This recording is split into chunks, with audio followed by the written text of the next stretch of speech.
ये 100 साला कमरी कैलेंडर है।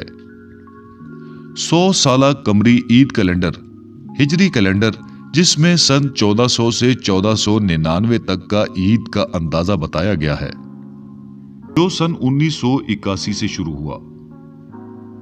मौजूदा सन 2023 है। सन 2023 में उस कैलेंडर के मुताबिक ईद का दिन जो बताया गया है, इस कैलेंडर में 22 अप्रैल हफ्ते का रोज बताया गया है। हम आपको और मजीद 10 साल के बारे में बताते हैं। सन 2024 में 10 अप्रैल बुध का दिन है। सन 2025 31 मार्च पीर का दिन है। सन 2026 20 मार्च जुम्मे का दिन है। सन 2027 10 मार्च बुध का दिन है। सन 2028 27 फरवरी इतवार का दिन है।